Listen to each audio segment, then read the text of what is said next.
ஓம் சாயரா. அன்பான சாய் பக்தர்கள் அனைவருக்கும் வணக்கம். மீண்டும் உங்களை சந்திப்பதில் மிகுந்த மகிழ்ச்சி அடைகிறேன்.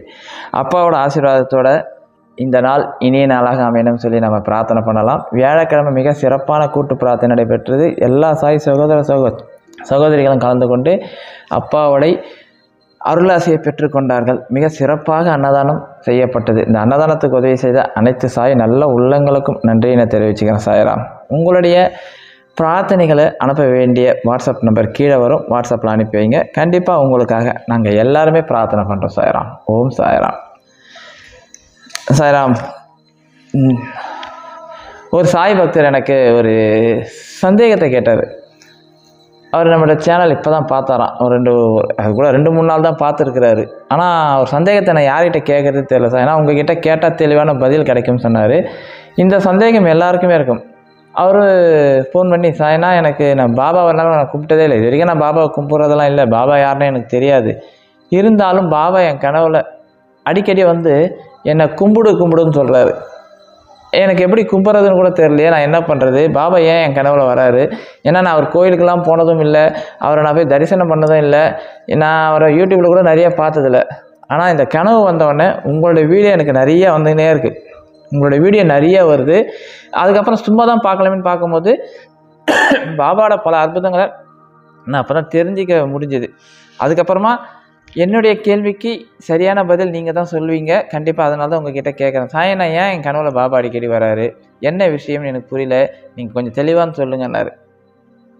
ஒரு உண்மையை சொல்லணும்னா சாய்ராம், நாம் நிறைய பேர் நினைப்போம்ல, பாபாவை நான் ஊந்து கும்பிட்றேன் சாய்ராம், பாபா கிட்டே நான் போகிறேன், நான் பாபாவை டெய்லி கும்பிட்றேன், இப்படி ஒரு நிறைய பக்தர்கள் இருப்பாங்க. ஆனால் பாபா ஒரு குறிப்பிட்ட பேரை அவர் தேர்ந்தெடுப்பார். நாம் கும்பிடணும்னு அவசியமே இல்லை. தனக்கான அடியவர்களை அவர் தேர்ந்தெடுப்பார். இது என் வாழ்க்கையிலே அந்த சகோதரர் சொன்ன அதே விஷயந்தான் என் வாழ்க்கையிலையும் நடந்தது. தனக்கு தேவையான அடியவர்களை அவர் தேர்ந்தெடுத்து தன்னுடைய பணிகளை செய்வதற்காக உருவாக்குவார். அது எப்படின்னா, பாபாவோட போன ஜென்ம பந்தன் சொல்லல, ஏதோ ஒரு ஜென்மத்தில் அவரோட நாம் இருந்திருப்போம். அதனால் நம்மளை தேர்ந்தெடுத்து அவர் பண்ணுவார். இந்த அனுபவம் உங்களுக்கும் இருக்கும். இந்த அனுபவம் இதை பார்க்குற நிறைய பேருக்கும் இருக்கும். எனவே பயப்பட வேண்டாம். பாபா நம்மளை தேர்ந்தெடுக்கிறார். அதான் 100% உண்மை. அதை சச்சரித்திலே நிறைய சொல்லியிருப்பாங்க. தாராம் அத்தியாயம் 34 நீங்கள் படிச்சிங்கன்னா தெரியும். அத்தியாயம் 34 டாக்டர் சகோதரியின் மகன் மாலேகாவனில் டாக்டர், ஒரு நாசிக் ஜில்லாவில் ஒரு டாக்டர் இருந்தார். அவரின் சகோதரின் மகன் குணமாக்க இயலாத எலும்புருக்கி நோய் கட்டியால் துன்பப்பட்டான். டாக்டர் தாமும் அவரின் சகோதரர்களும் மற்ற மருத்துவ நிபுணர்கள் எல்லா விதமான சிகிச்சைகளும் அறுவை சிகிச்சை கூட முயன்று பார்த்தனர். குணம் என்பதே இல்லை. இச்சிறுவனின் துன்பத்திற்கு ஒரு முடிவில்லை.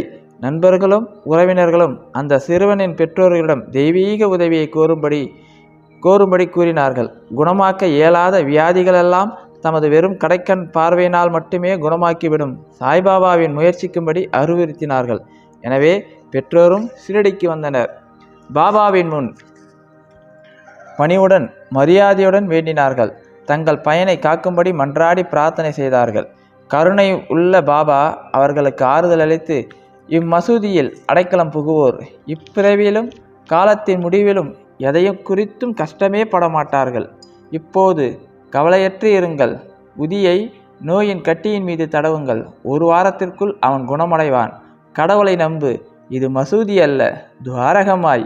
இவ்விடத்தில் காலடி வைப்பவன் துரிதமான உடல் நலத்தையும் மகிழ்ச்சியும் பெறுவான். அவனுடைய தொல்லைகள் எல்லாம் ஒரு முடிவுக்கு வந்துவிடும் என்றார்.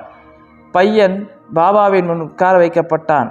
நலிவுற்ற பகுதியின் மீது பாபா தனது கையை வைத்து தடவி அவன் மீது தமது அன்பு பார்வையை செலுத்தினார்.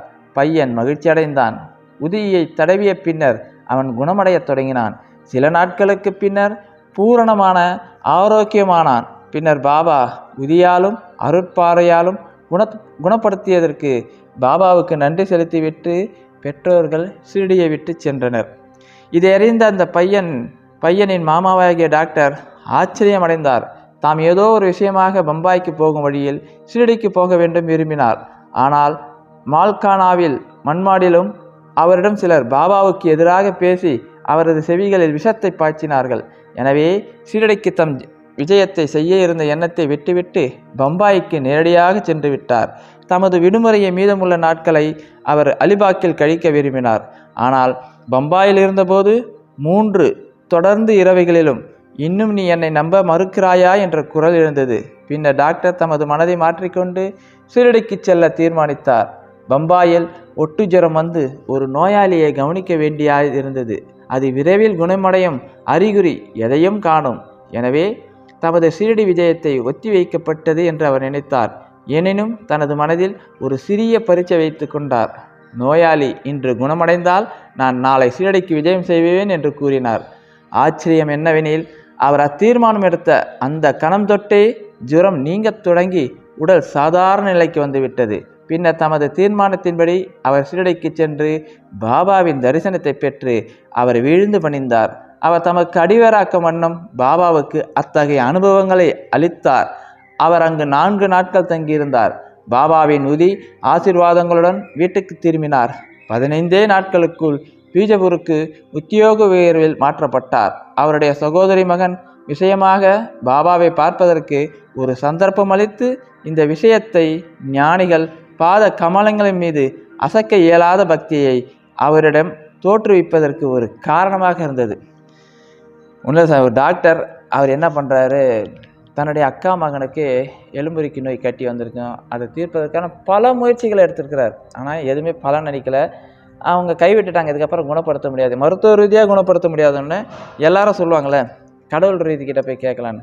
அப்படி கடவுள்கிட்ட போய் பாருங்கள், அதான் சத்குருவை போய் பாருங்கள், அவர் பார்த்தாவே போதும், நம்மளுடைய நோய்கள்லாம் தீரும், அவரோட உதியை தடவனாவே போதும் சொல்லி அவ்வளோ ஒரு விஷயத்த சொல்லி அனுப்புவாங்க.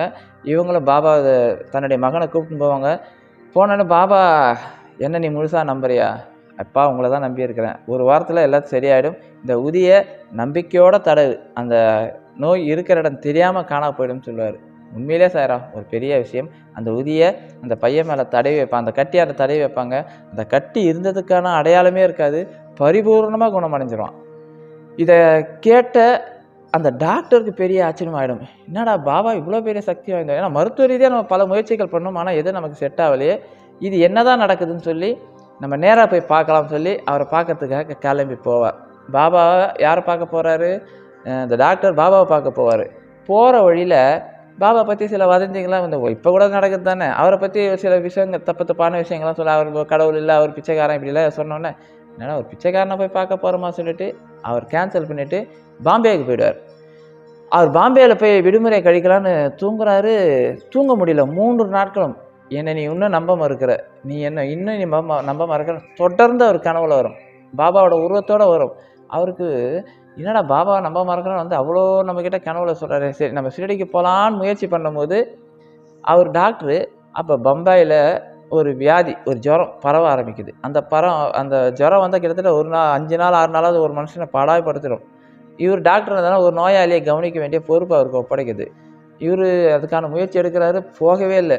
பாபா நாளைக்கு நான் உன்னை வந்து தரிசனம் பண்ணலான்னு நினைக்கிறேன், ஆனால் இவன் ஜுரமாக இருக்கிறான், இவனை இன்னைக்குள்ளே நீ குணப்படுத்து, நான் நாளைக்கு வந்து உன்னை பார்க்குறேன்னு.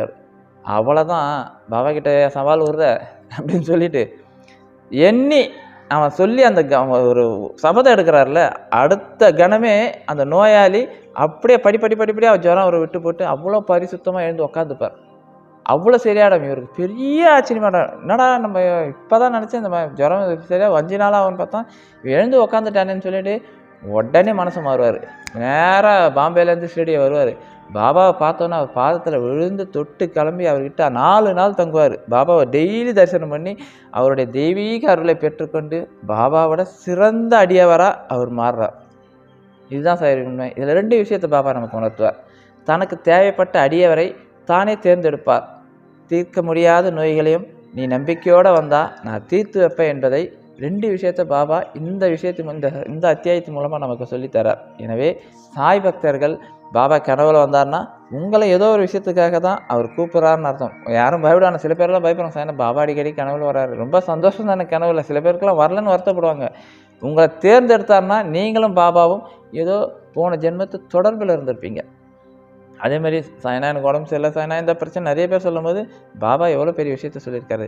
டாக்டரால் கைவிடப்பட்ட அந்த அவங்களுடைய அக்கா பையனை அவ்வளோ அழகாக குணப்படுத்தியிருக்கிறார். ஏன்னா அவர் சொன்ன ஒரே வார்த்தை, என் மீது நீ முழுமையான நம்பிக்கை வச்சிருக்கிறியா, நம்பிக்கையோட வா, இல்லைன்னா வராதன்னுவார் பாபா. நம்பிக்கை இருந்தால் உள்ள வா, இல்லைன்னா வராத போயிடுன்றார். அந்த முழு நம்பிக்கையோடு யார் பாபா முன்னாடி வராங்களோ அவர்களுடைய தீராத நோய்களையும் தீர்த்து வைப்பார். தன்னுடைய அடியவர்களை பாபா தேர்ந்தெடுப்பார். இப்படி 2 விஷயத்தை பாபா இந்த அத்தியாயத்தின் மூலம் சொல்லியிருக்கிறாரு. எனவே சாய் சச்சரித்தை தொடர்ந்து படிங்க. சாய் சச்சரித்தை தொடர்ந்து படிக்க படிக்க படிக்க நமக்கு நிறைய விஷயங்கள் வரும் சாராம், நிறைய விஷயங்கள் தெரிஞ்சுக்கலாம். அத்தியாயம் 34ல் இந்த ஒரு வசனத்தை மட்டும் படித்து பார்த்தீங்கன்னா போதும், நல்ல பாபா பயங்கரமாக சொல்லியிருப்பார். பார்க்கும்போதே அவ்வளோ சந்தோஷமாக இருக்கும். இம்மசூதியில் அடைக்கலம் புகுவோர் இப்பிறவிலும் காலத்தின் முடிவு வரையிலும் எதை குறித்தும் கஷ்டமே பட மாட்டார்கள். இப்போது கவலையற்று இருங்கள்.